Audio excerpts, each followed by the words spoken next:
Okay, good morning everyone, and welcome to this session to introduce Somerset's graduated response tool. I'm Kennedy Coles and I'm an advisory teacher from the virtual school learning support team.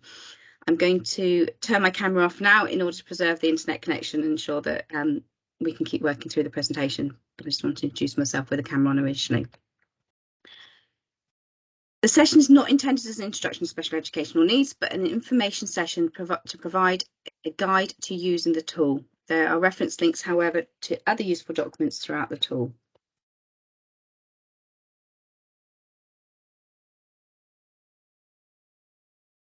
Okay, thank you everyone for joining today's session. In order to session to run smoothly, ensure the cameras and microphones are off during the delivery of the presentation. There will be an opportunity to ask questions at the end of the session, and we ask that questions relate to the tool and not related to specific schools. Okay. The aims of the session today is we're going to look at why and how Somerset Graduated Response Tool has been created. I'm going to give you a quick tour of the document and look at how the document will support parent carers.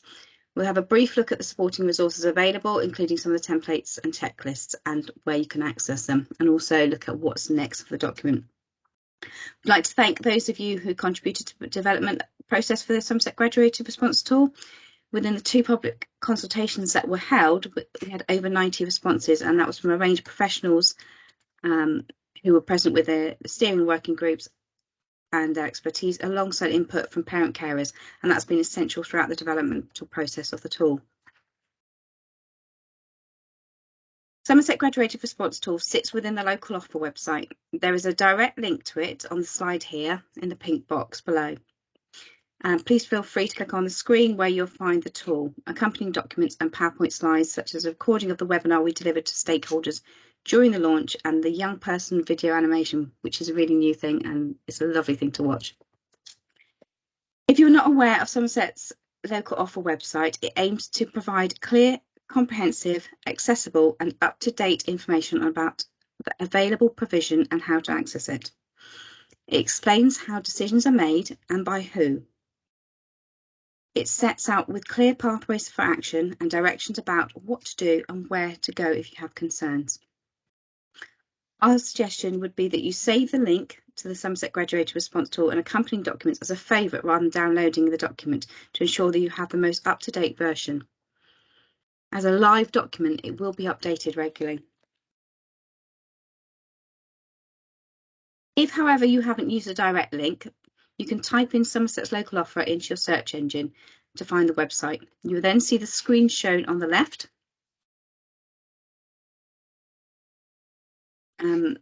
From the Somerset local offer, click on Education tile, which would take you to the next screen. See the snip visual on the right, from where you will see the 4th box, where you will find a purple link, What to Expect from Education. If you click on that, you will go directly to the page, and this is what the page will look like. I know that some people have done the link recently and it actually has taken them directly to this page, so don't be surprised if you do, when you type in your search bar, come straight to this area. You can also access the page directly by clicking on the link in the pink box. It will be helpful if you save that link to your favourites bar, as I've suggested before. This is the page on the local offer looks like. You'll see that there's a copy of the whole tool by clicking on that purple link. There are also several supporting documents which we will take you through during today's session, and they're further down on the web page when you look at it. Let's start with a recap of the rationale around the redevelopment of what were the core standards. The key elements of the rationale are that there was a need for a co-produced guide for the graduated response to special educational needs in Somerset. There was a need for a document that was created by and accessible to all stakeholders. There was a need to improve consistency of the support and provision in Somerset schools. The rationale was developed based on feedback from all stakeholders and is part of the written statement of action. If you would like to find out more about the written statement of action, there is a link to the document on the last bullet point.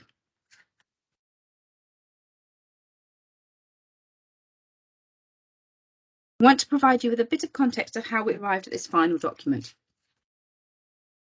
The first stage, a steering group was set up initially with representatives from the Virtual School and Learning Support Team, Statutory SEND Team, Parent Carer Forum, Educational Psychology Service, and a School SENCO. The aim was to outline a timeframe and tasks at each stage of the development. There are representatives from all stakeholders to ensure that there's a co-production at every stage. Within the second stage, a draft document was created using example content from a range of other local authority examples, and the first public consultation with all stakeholders took place to gather feedback with a focus on format and layout, not content at this stage. Within the third stage, the steering group set up 4 working groups, one for each broad area of need, to write the content for the quick checkers and broad area of need. Representatives from the steering group were present at each working group alongside representatives from Parent Carer Forum, Educational Psychology Service, School SENCOs, and expertise from service team professionals linked to the broad area of need. For example, speech and language therapy health colleagues and advisory teachers from the Autism and Communication team for the Communication and Interaction Working Group. At the fourth stage, a second public consultation took place for all stakeholders with a focus on the content. The fifth stage followed, with working groups coming back together to make edits collaboratively to the content based on the feedback from the public consultation. And then finally, at the sixth stage, a rough cut was sent to the communications team to check for accessibility, clarity, and presentation before the final published documents were produced.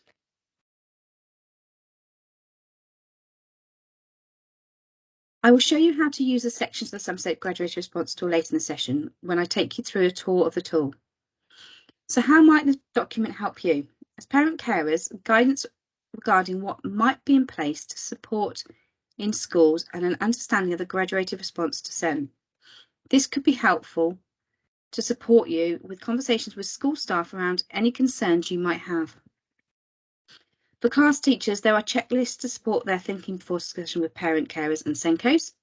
For schools, there is specific guidance for how to support in the classroom at a universal and a SEN support level. Other professionals, such as social workers and health colleagues, is guidance regarding what might be in place to support in schools so they have an understanding of a graduated response.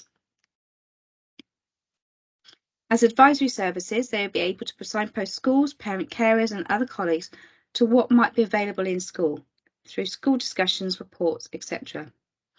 And for statutory SEND, they're able to signpost schools, parent carers, and other colleagues again to what might be available at school at a universal and SEND support level. I will now take you for a tour through the tool and accompanying documents. So let's have a look at Somerset Graduated Response Tool so you can put some of the information around how it will support you as parent carers. The contents page of the document is shown here. You may not want to read cover to cover, and you're unlikely to need to, as it is designed to be a tool rather than a document to read and put away. I know when I'm using it, I will go to the area I need directly rather than having to read through the whole thing. You will notice there are several guidance pages towards the beginning of the document which briefly cover areas such as the graduated response and assess plan due review cycles, expectations for various key roles within schools, EHCPs, and funding for SEN. These are brief overviews that should support you in using and understanding the tool. Where there are more detailed documents available, such as Somerset Effective Support document for SEND, we've hyperlinked them with the relevant page. There is also a glossary at the beginning to help with the numerous acronyms that are used in the worlds of education and special educational needs. The contents page is linked to the relevant page within the document so that you can click on it and it will take you directly to the relevant page.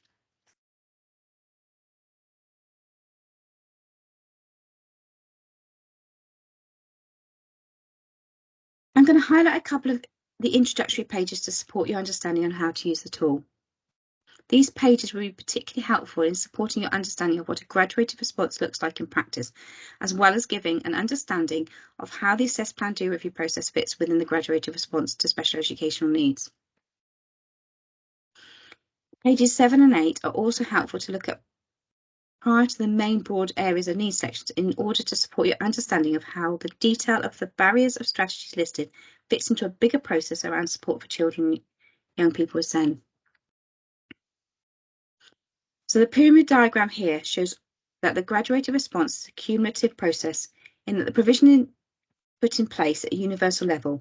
If needed, SEND support is added, and if required, an educational healthcare needs assessment could be requested with additional high needs funding.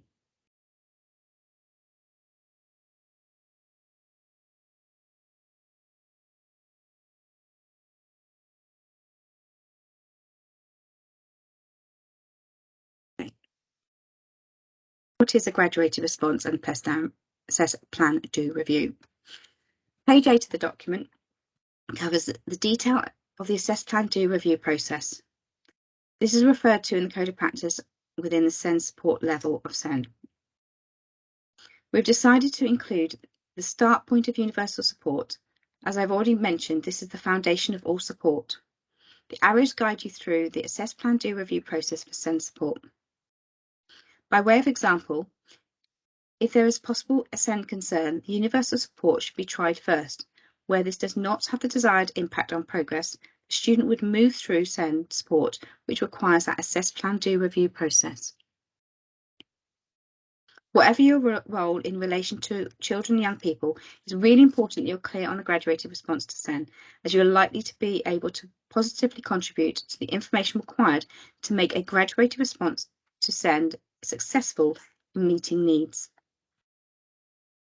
I'd like to draw your attention to the arrows that show that there is a way out of SEND support APDR cycle.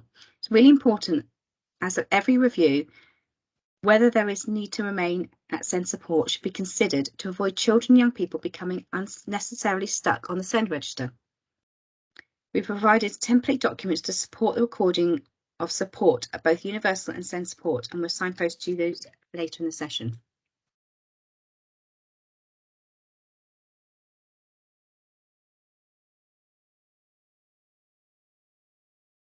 Okay, within the tool we have quick checkers. These quick checkers are guidance and not a comprehensive or diagnostic tool. They can be used to stimulate and organise or categorise initial concerns to the 4 broad areas of needs. For example, where a child or young person isn't making any progress, and there is a possibility that this is due to a special educational need. They are colour-coded by broad area of need, and these colours are consistent throughout the document to support navigation through it.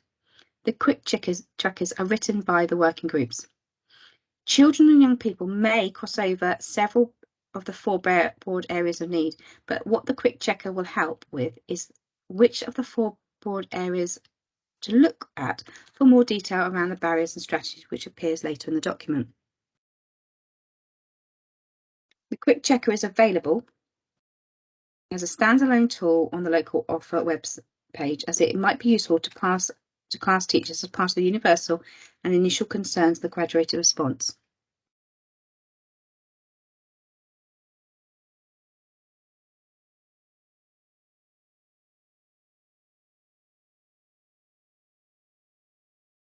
The main part of the tool is organised into the 4 broad areas of SEND as defined in the Code of Practice: cognition and learning, communication and interaction, sensory, physical, and social and emotional mental health. This is the section that schools use to support their work with children and young people. I touched on this earlier and I'll show you how it will be used in practice now. Each of the 4 broad areas of need sections are introduced with a definition of that area of SEND from the Code of Practice, as well as quotations from Somerset children and young people around their experience of being a student in Somerset with additional needs.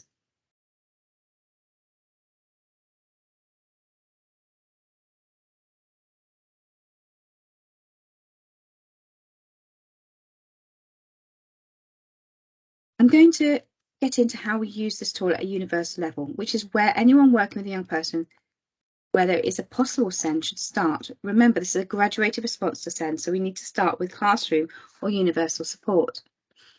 You will notice that the sections are colour-coded in line with the colours in the quick checkers, and we have used icons to support guiding us as to whether you're looking universal or SEND support. The slide shows an extract from the universal section for cognition and learning.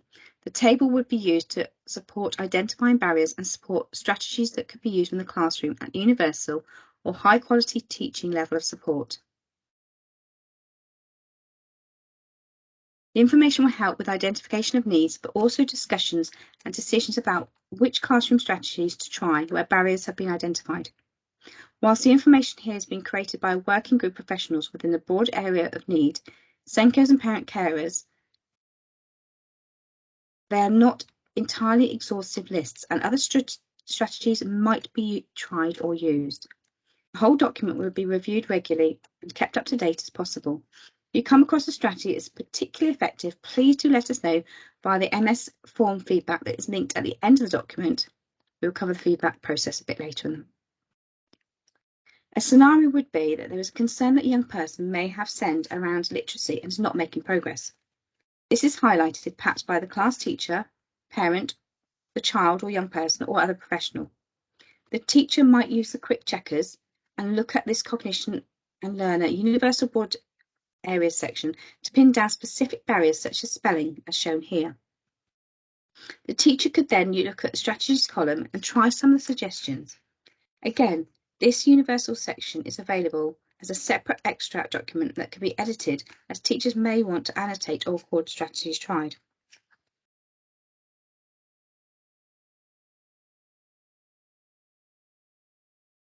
Here we have an extract from the communication interaction universal barriers and the provision section.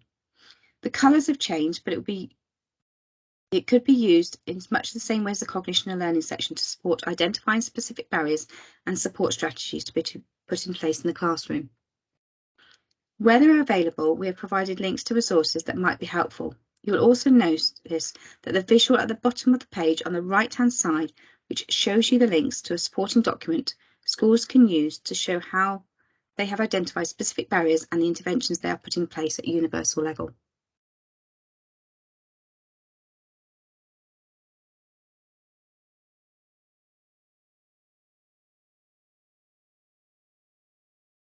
This is an extract from the sensory and physical section of the broad areas of need. Sensory and physical broad area need tables have been separated into three sections: physical needs, visual impairment and hearing impairment. Just as I described earlier, you will notice that the sections are colour-coded in line with the colours on the quick checkers for ease of reference. You will notice the SEND support icon and banner down the side of the document to help you signpost you.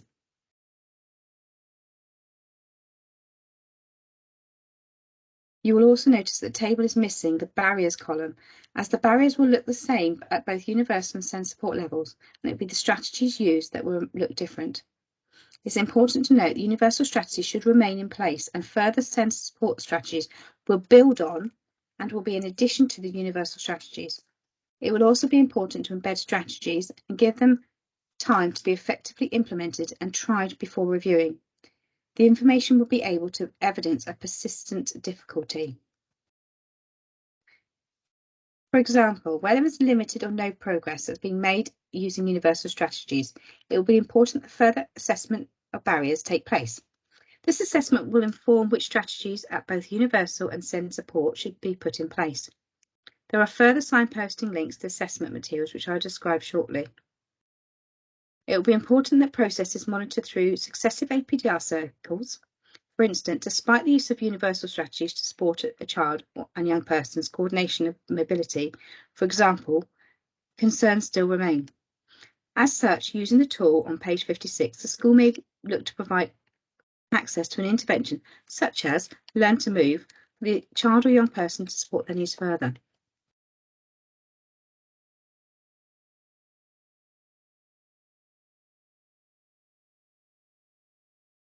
There is also further signposting. Sorry, I jumped to one page too far. This is an extract from the social, emotional and mental health support section. You'll notice that the sections are colour-coded, again in line with the quick checkers for ease of reference, and again you can see the icon is on the side, the same as with the others. This may be used where limited or no progress, for example, is being made using universal strategies, and it can be important that further assessment of barriers take place. This assessment will inform which strategies at both universal and SEND support should be put in place. There are further signposting links to assessment materials, which I will describe shortly. It will be important that progress is monitored through successive APDR cycles. So, for instance, despite the use of universal strategies to support a child and young person, they're finding it increasingly difficult to manage the school day without behaviour incidents. As such, using the tool on page 73, the school could plan regular meet and greet opportunities that involves key adults, which is recorded on a support plan and provided with a specific outcome in mind. You can see on the page there's a number of different strategies that could be used.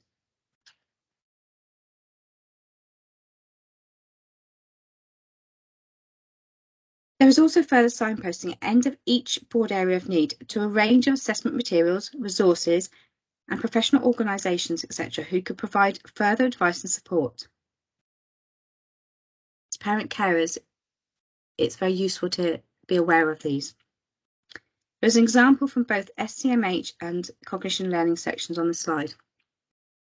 The image on the left shows the range of assessment resources and hyperlinks to support schools with identifying barriers at universal and SEND support levels, and the image on the right shows further signposting to professional organisations with hyperlinks who can provide further advice and support. The signposting has been developed through the working groups, steering groups, and public consultation feedback. Hyperlinks have been included where available, which will be helpful to you. But if you come across a broken hyperlink, please do let us know. We will show you how to provide feedback later in the session. I will now provide an explanation of the supporting documents.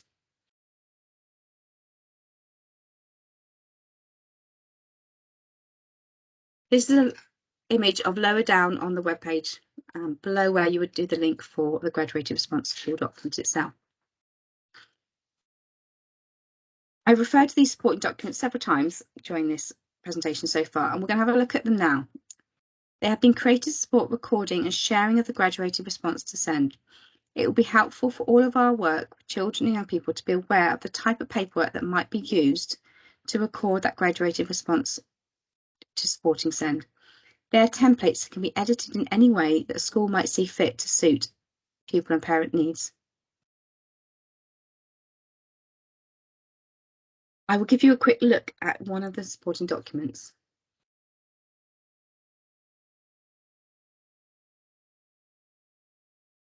This is the flowchart, the graduated response flowchart.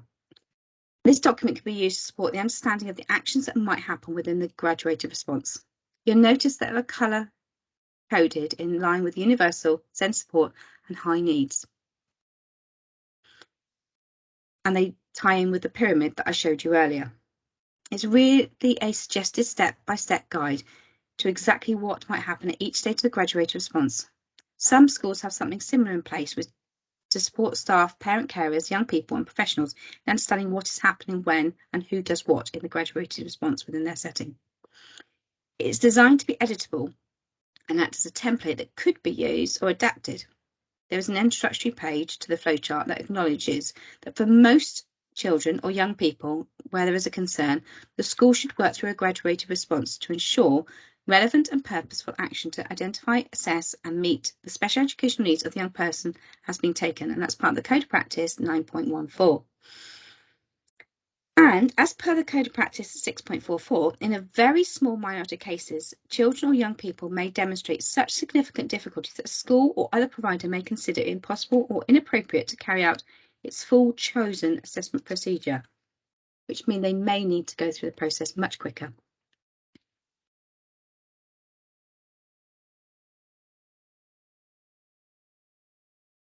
Okay, so I'm going to talk to you a little bit about feedback. As with the developmental process, we welcome your continued input and feedback for the Somerset Graduated Response Tool. We want the tool to be a live working document, so we will use the feedback form updates. The final page of the tool has a link to a Microsoft form where you can provide your feedback. Please also see the link on the slide. We will notify you when it's been updated, but please do not always access it on the local offer. So please do always access on the local offer so that you know you're looking at the latest version. There are regular drop points throughout the year where we will be updating and using this information to make sure that we have got the most up-to-date version and including all the links. What are we working on? So we haven't finished working on the document. We are going to continue updating and editing it. However, there is more happening with this project as per the slide here. We're also making sure that the tool is used and referenced wherever we can, such as school conferences, training we deliver, and within our direct support work with schools. We're working on a version for early years and a version for post-16, and we're hoping that should be ready at the end of this academic year.